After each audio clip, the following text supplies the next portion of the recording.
Well, folks, Nadal just beat Djokovic in the final of Rome, and we've had a match that seems like it represents the last 15 years of tennis. Nadal, Djokovic, two of the big three going at it in the finals of a Masters 1000. So we're going to talk about what Nadal's win means going into Roland Garros. We're going to take a look at the real 5 contenders for the French Open title, and also Federer's back. The big dog is back in action in Geneva. We're going to take a quick look at that. So we're going to get into all that in this episode of The Slice. I go Federer. Have you been watching The Slice? They're coming at you from the Delray Beach Open. Miami Open. Down here in the grounds. This is Novak Djokovic.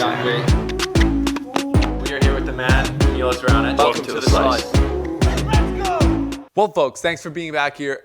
Appreciate you so much. Click the like button, hit subscribe if you haven't, and get the Court Days hoodie. This is only available during the clay court season, so we're like halfway through. It's the most comfortable hoodie I've ever worn.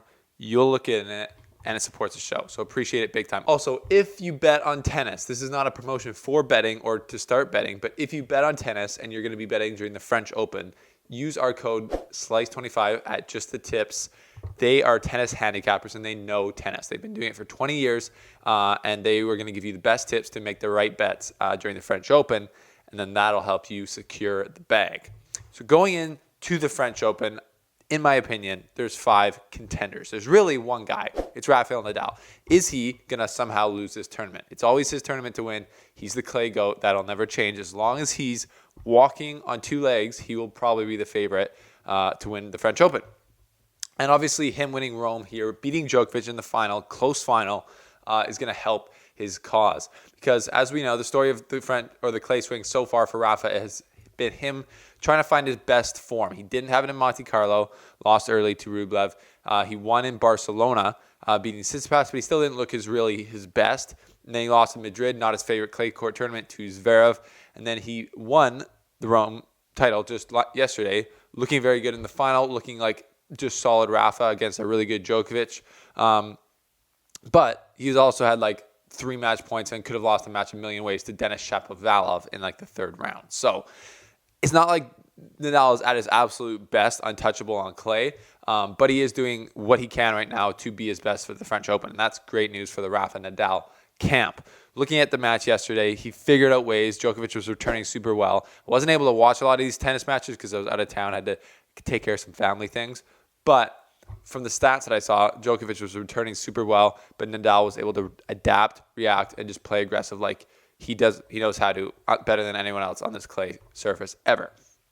He had a couple of scary falls on the clay at Rome, and it's like he would slide over the line and then catch his foot and trip. And that could, honestly, if you watch these, any of those falls could have ended his career. I don't want to be hyping this, but if he's not expecting to catch his foot and he does, you could just tear a knee and that's game over. So he was really pissed when that happened, which makes sense.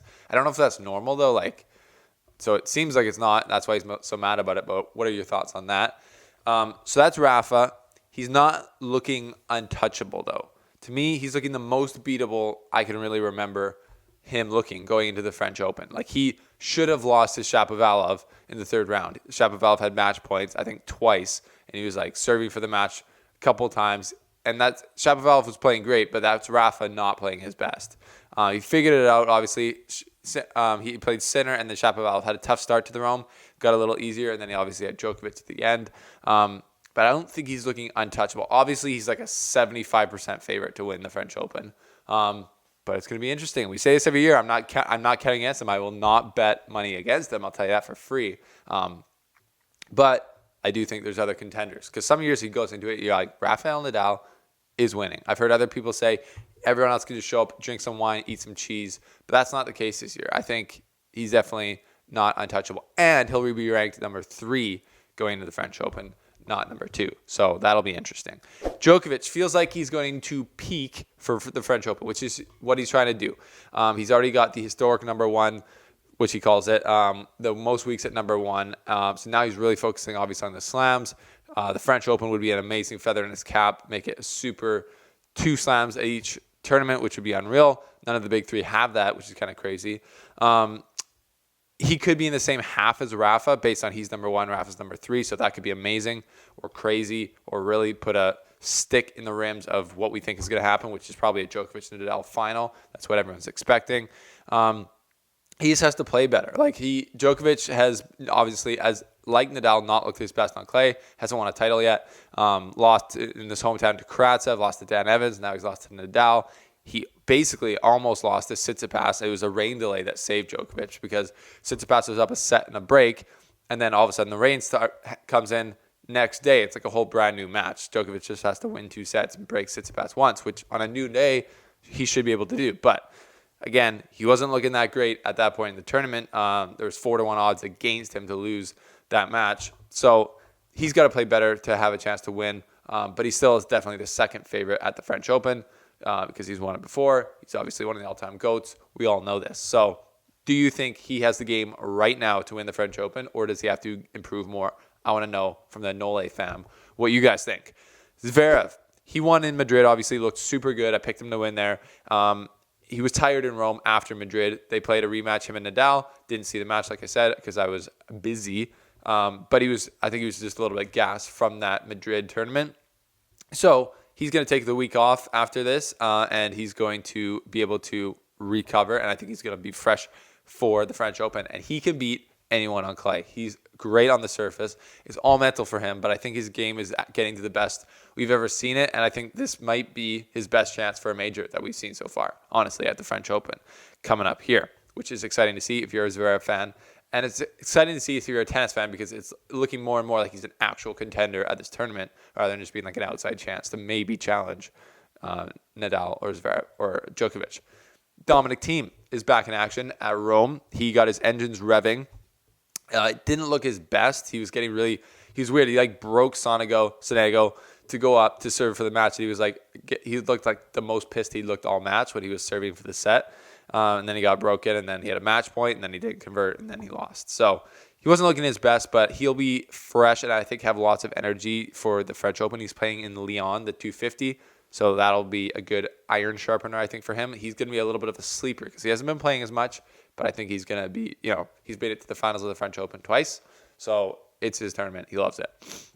Tsitsipas is right there with Nadal or Djokovic. He's played them both in this clay swing, almost beaten them both. He had match points against Nadal, and he was up clearly against Djokovic before the rain delay. So Tsitsipas has the game. We know that he almost beat Djokovic last year. He almost came back from 2 sets to love down. We all know he loves to play on clay.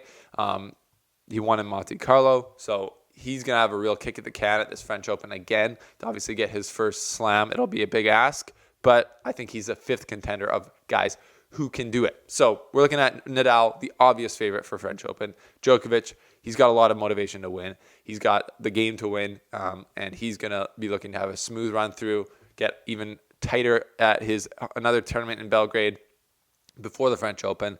Then we got Zverev looking for his first ever slam. Team is all eyes on winning the French Open, and Tsitsipas is right there, and he obviously wants to win as well. That leaves Federer, who is now back in action. The big dog is back in action at Geneva in Switzerland, playing on the clay. We're going to see his level. Obviously, he's an outside contender at the French Open. He's won it before, but he is 39. So let's all be realistic here. It's just going to be so great to see Roger back on the clay. I love watching him play on the clay because as much as he loves fast courts, he's an artist. He's got the spins, the drop shots, the kick serves on the clay, and it's going to be amazing to watch. And we just need to relish the moments that we get to see him play. So going to the French Open, I want to know who your favorite is. It's obviously Rafa. It should be Rafa. I don't care if you hate Rafa. It should be Rafa. But what do you think is going to happen? What do you think the chances are of him losing? Let me know down below in the comment section. Thank you for checking out the hoodie. The link is below. We'll see you guys very soon checking up on these Geneva and Lyon tournaments heading into the French Open.